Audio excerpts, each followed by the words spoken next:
Welcome back. On my road to find the worst plane to fly as a fighter in Araby, I've been landing on the F-84F, and I think I immediately struck gold because this thing is absolutely abysmal. Now before you start reading at me in the comments, because this thing is not a fighter and is not supposed to be good at air-to-air combat, what channel do you think you're watching? That is what we do here. Normally I have at least a decent amount of success with the planes, even if they are bad, even if it's a bomber, but this thing really broke my mental. It is something else. At 8.3 you of course share the same BR as an F-25 Sabre, and the acceleration is slightly better than the F-25 up until like 650 kilometers an hour. And after that, the Sabre of course overtakes you, and the Sabre is not made for low speed thrust. That is actually its biggest downfall. So when that is your main selling point, yeah, it's not looking too great. The elevator basically doesn't exist at low speed. At high speed, the plane just loses so much speed so quickly. The thruster weight is about 25% higher than the F-25, and you can notice this. However, the drag is 55% higher, making it absolutely abysmal at high speed. And you can tell by the shape of the wings, this thing is made for high speed, and not being able to maintain high speed essentially just instantly makes your plane absolutely useless. Now you are gonna see me dogfight people today, and I want you to see just how bad it is. And you can say you need to boom and zoom. You are correct, however the issue is that you are not fast enough and you don't have the acceleration at high speed. So if people turn for you, you die. The second issue with this thing is not the flight model, it's the name of the plane. Everyone knows it's dog shit and they will try to collect a free kill. It is not unlikely to get 4 or 5 people running your ass down, and you already struggle with 1. Then we have another issue, and I'm not even going to call it compression. This thing at 8.3 is abysmal to start off with. Same BR as a MiG-15, you see CL-30 Mach 6s every game, but the main kick in the nuts is that we got 5 games that were not 9.0 or 9.3 out of the 30 to 40 games that we played.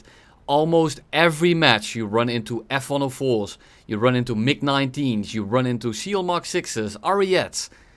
And it's absolutely trash. These planes absolutely rock your shit. Now the benefit of the plane this bad is that it doesn't really matter what BR you're in, because they are going to kick your ass regardless. Now we stall out the R2Y2 after killing or critting the MiG-15. The MiG-15 is on his way back to the runway, and he's gonna meet us quite soon here.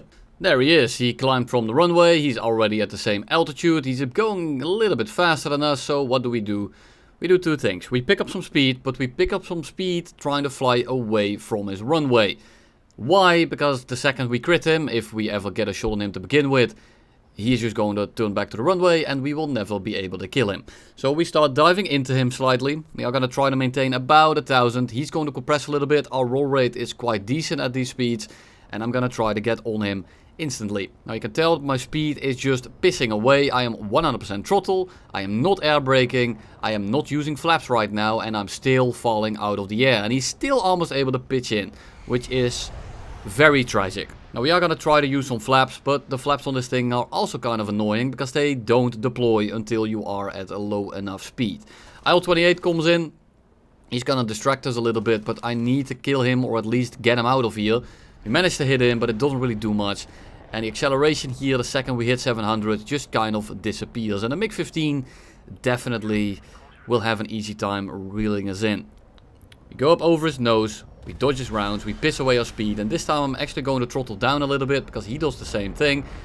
And I'm gonna try to sit above his nose and try just to get out of the guns there because he can't roll in. And now we might have a singular shot. Now the reason that I'm going to get a shot here is because this guy turns into my guns and is trying his absolute damn hardest to stay behind me by throttling down. If this guy tries to use speed or energy whatsoever, it's game over for me. The second I crit him, my teammates come in and they clean him up. So there's really not much to show you there because I still struggle to kill him after all of that. And yes, the crit there is the highlight of the video, which should tell you something about the experience that I had in this thing. Some guys below me are being stalled out, so I go for the A4 first and then I want to switch on over to the Meteor. But look at what happens. I try to aim for the Meteor, but because he's going so slow, I wait too long until I start pulling in. And because this plane just doesn't pull in at all, I'm not actually able to adjust again and get the shot in because I was too fast, I don't know. The plane just doesn't want to move its nose, and that kind of cost me the kill there. F30 pitches up for us, or an F40, I'm not entirely sure, which is why I'm about to start shooting rockets, because I don't want to get missiled out of the air. And we start dropping down on him. Now, because he stalled himself out, because he pitched straight up for us at the start of the game, we are able to get a shot on him. If I miss this, I die. The F-84F in the American tech tree has an airspan and at least doesn't face F-104As because of the team that it's in. Well, it can see the Chinese one, but you don't really run into that all too often. The other ones get a ground span and get to fight Sabres and F-104s on a very regular basis. And those planes you actually have no advantages against other than your super low speed thrust, but everything else is so bad that it kind of offsets it. Now, the guy that we missed at the start, we absolutely Epstein in the back of his head and we kind of redeem ourselves. Now, I hope that the depiction here is quite obvious, that yes, you can play it as a fighter, but it's probably the most abysmal thing you've ever touched. I cannot think of more than 2 planes that are worse than this thing. I will qualify the F-111 Aardvark in terms of flying it as a fighter, because it pisses away from like Mach 1.15 to 500 kilometers an hour in a 180, which I think is absolutely obscene. And you have a plane like the B-57B. And I will cover them pretty soon here. I have been flying a lot of shit lately. I flew the B-57B, I played the Vautours. And honestly, just a lot of absolute garbage. And that's why you see me in a squad for the change of it. Because I was absolutely losing my shit. I don't think I have been as mad playing War Thunder as I have been in the last week or so. And it's mainly because I don't just want to make a video where I get 1 kill, 2 kill games and I die in it. And I don't think that's enjoyable to watch. I can call this playing garbage, but if I just die over and over and over and over again in the background, I don't think it's that enjoyable to see. So I try to get like good games, which was the real kicker playing these things. Trying to get aces, trying to like get funny reversals. And even though I got about, I think 3 or 4 aces, I'm not actually entirely sure anymore. 2 of them are not going to be in this video, because the video will be 1 too long. And second, actually nothing happened. Now these 2 are going to be the slightly more enjoyable ones, or the slightly more okay ones. And we reversed the scimitar because he basically pulled too tightly in front of us. Now we severe damage him and we fly away. And the reason I'm using these full games is just to show you how much time it takes you to get up to speed, how much you'll lose in between fights, ammo management, and overall the plane is just, it's not it. But we are going 660 and we need to start engaging someone. We need to go towards the middle of the map, because being fast alone doesn't really grant you much. It doesn't grant you any power to separate yourself, get your speed up, because you can pitch away your advantage in less than a few seconds in a fight. So trying to side climb and get above someone, if these guys actually just turn into you and they stick the fight, even though you are going 200 to 300 kilometers an hour quicker than them, it's very likely that you end up just simply dying. It's, as I said, I think this is one of the worst performing planes in the game, together with the B-57Bs and the F-111 Aardvark. And the Aardvark might actually be a little bit worse. Now the B-57B at least has the 20mm cannons with almost 1200 rounds. So you can essentially use 20 mils like they are 50 cals and they will do a lot more damage. Luckily, sometimes these 50 cals do a pretty decent amount of damage, especially in the head-ons. Straight between the eyes. Down he goes, and that is going to be kill number 3. Now we have a CL-13 dogfighting over there, and he's absolutely swamped by my team. But there's also a G91 at altitude. Now I'm not entirely sure if it's a G91R or a Y, because you can see in the background the F-104, which means that we got fully up-tiered yet again. And we can also see that by the Su-7 that we just put into the dirt. CL-13B goes down, which is absolutely massive, and I'm gonna try to kind of get near Snacky Potato. Now the thing is with this plane, if you keep it at about 700 in the climb, it is somewhat okay. It's not fantastic, but the climb rate is semi-competitive. If you keep it at like 650, 600, you will get altitude relatively fast. The issue is that the altitude that you get in this plane doesn't really get you anywhere because the rest of the airframe is just so goddamn abysmal, as I specified before. Now what I'm doing here is not the smartest idea, but I want this G91 to come down so I can 2v1 him with my friendly. The next thing is that if I'm in this kind of a position, most enemies don't know how to capitalize on an energy advantage when the enemy is on their 6. So if I'm lucky, what might end up happening is that he panics and turns into me. Now this doesn't happen, so we kind of push him up, we make him lose a bit of energy and a little bit of position, and we are gonna start diving away. Now my teammate is gonna be near me still. No, I'm not really gonna trust him completely, because it's a Sabre and he is not in an energy advantage against the G91R. Now it looks to be a pre-series, but now he actually went for the bait and I get to be on his 6. Now the F-86 is actually gonna do a pretty decent job in keeping him in front of me. Now he has to turn into me right here because otherwise he simply dies, which kind of ruins my plan. But you can tell that he is trying to not turn away from me, and this means that I can try to stick directly on his 6. Now we almost get the shot, but this plane just doesn't pull well enough. And we are going to be able to get the shot here because he simply reversed right back into my plane. And that's right there why I tell you people, don't reverse your turn when the guy is behind you. Unless you have a vastly superior aircraft. Because right now, that is exactly what got him killed. Now he is severed. I'm still not going to be able to pull into him right here. The entire cavalry shows up. And I'm not even able to pull into him because he's so slow and this plane just falls out of the air. And we are going to leave him to die. And we are going to fly towards the other side of the map. Because we still have a kill to collect with our last 300 rounds. G91 will die momentarily. He will slam right into the mountain. And then we have another kill to collect. And it's an A32. Now we only have about 300 rounds. I have 3 minutes of fuel, which is more than enough. And the A32A shows up right there. And I'm trying to not turn very violently because I try to keep some of my speed. The F-104 is also coming in. And I'm gonna try to cut him off. He's probably gonna follow the river straight to the bombing point, so I know roughly where he's going. And if he is trapped with bombs, then we should be able to actually catch him. Now, the second he drops everything, he is gonna outrun me.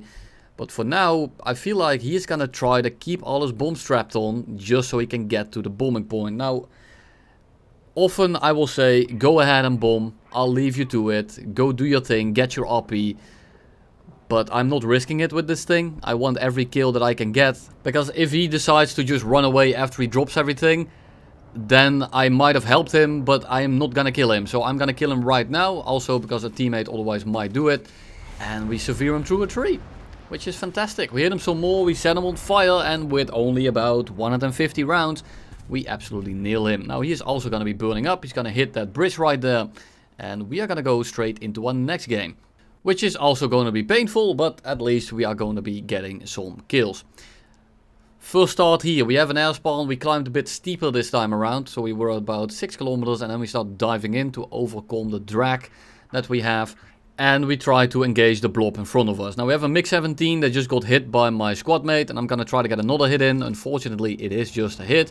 And the other MiG-17 is shooting missiles. He's probably looking at the missile or something, because this guy is not looking at what's actually going on whatsoever. We disassemble his plane, we ignore the Sea Vixen, he's way too fast, missiles are way too annoying, and we are simply going to ignore him. R2Y2 and a Vampire. Now you might say, whoa, did you get down tiered? No, those planes are 8.0, and this is still a 9.0 match, because well, guess what? Fuck your down tiers. The R2Y2 is not really aware right now, and against planes like this, yeah, I mean, there's really not much it's going to be doing. Sea Vixen shoots a missile at us. It actually goes for the R2Y2, I think. And it doesn't end up hitting us. The Vampire is going to fly very slowly in front of us. We kill him as well. And that is going to be kill number 3 with the severe damage mechanic. And now the J29 rocks up. Now he's not actually going for us right now, because he's on the 6 of another F-84F. That is, well, in my squad. Sniff is going to sniff up the Vampire. And I'm going to try to sniff up the J29.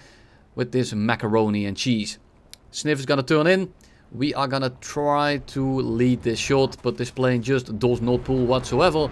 Luckily, He does the same thing as the other guy did, and he turns right back into our guns. He is right back on fire, and well, that is all she wrote. Now he's gonna put the fire out momentarily, and about a minute later he is gonna end up crashing. Now we fly across the map, because we still see a Saab 105 and an F-86 in a little bit of a dogfight. And of course I'm still licking my lips at the thought of getting another race, so that's exactly what we are going to be doing. The Saab 105 absolutely disassembles the MiG-15, but he's a little bit busy and occupied with the dogfight that he doesn't really take me into account. We crit him and he instantly bails out, which is a massive W. Now right here I'm going to show you the first ever game that I did in this plane. So right now I am not actually aware of how shit it is. I know that it's bad, but I wasn't aware that it was this bad. And I'm running rocket pods, I'm running all of them, because I know I need flares. I know I'm gonna have at least a little bit of struggle trying to dodge missiles. Even AIM-9Bs are quite dangerous in this thing, because you don't have a lot of pull. And if you dodge the first one, you're too slow to dodge the second one if you need to extend away. Now there's a few things to take into account here. The first is, it actually has worse acceleration than the F-84G at high speed. This plane is severely overtiered. It has no business being this high of a BR. And it's honestly pretty fucking tragic. Saab 105 pitches into us, so we are going to go into a little bit of a rolling scissor here. Maybe it's a spiral, I don't know what to call it. I guess it's a subtype of the spiral down. It's kind of a scissory motion. But I need to get out of here, because now we have a scimitar on our ass, and he's probably going to start shooting 4 of his missiles at us. So we have the rocket pods primed. Luckily he shoots it at such a close range that we don't really need to. And the scimitar is just kind of rough to aim. Now we get up over the nose of the Saab. And this right here is what I mean. Everyone wants to kill you. Because, well, you are in an F-84F, and everyone knows this plane is hot garbage. And everyone is so hungry for this thing, it is absolutely insane. So I'm gonna be perpetually stuck at 500 kilometers an hour. I'm still trying to at least get shots on these guys, because if I don't, then I don't scare them off. I'm just gonna get them on me a little bit longer. Saab 105 is still going for us. We need to get out of here, because those guys are also going to be diving onto us. We are in the front line, we are basically alone. And they see a spicy free kill, and they want it. They all want the free RP pinata, and I'm just gonna try to get away from here. I'm gonna drop all the rocket pods, and there comes Mr. number 4 at this point, which is just absolutely tragic. Mr. Dwang Johnson is, well, that's actually a pretty good name. That's actually pretty good. He's gonna be reeling us in, and the Mystere 4A is kinda rough to deal with in this thing. Well, basically everything is. Or anything is, I should say, instead of everything. We go up over his nose, we just dodge him in time, and because he's so much faster, he will overshoot us. He is lobotomized and just flies straight. The only good thing about him was his name, but he goes vertical, which means that I now die. So what do? I actually am forced to turn back in, because if I don't and I try to get away from him, he's gonna end up directly on my ass again. And because we are a little bit slower, we are somewhat able to get like within his turning circle, but if I go for the shot there, I end up ramming him out of the air, so I don't do it, and I just dodge out. Razor gets 3 kills in the background, just ignore the middle one, and we are gonna be trying to get back to our team. Now, why am I showing you this? Because I wanted to show you what the average game is like in this thing, and I didn't want the entire video to be this, but I still needed to be in here, just so you know how ass it really is. This thing would not even be good at 8.0. It probably wouldn't even be good at 7.7, other than the fact that it can run into like a 262A1. And even then, I wouldn't even call it that much better. It is very much a struggle bus. And on top of all of it, the 50 cals are not very reliable. Sometimes they hit quite hard, sometimes they do absolute piss. And they just add to the frustration aspect. Very often you get shots on people and it just does absolutely nothing. Now with the 163 here, he is completely occupied with all the rat names in front of him. So we are able to set him on fire and get our 1 kill of the match into this lobby. He loses the tail control and he goes straight into the ground. And that's all I have for you today. This plane was something to fly. I hope the suffering was worth it for you guys, because this has to be one of the worst things I've touched in the last 5 years. I forgot to mention one thing actually. There is a massive benefit, just absolutely huge, when you try to use this thing as a ground pounder. It has CCIP for the guns. Yeah, that's what we needed. 50 kills are really hard to aim, so thank you for the CCIP. Yeah, there is really nothing redeeming about this fucking thing. I'll try to not blow my brains out, and if I don't, you'll see me all in the next one.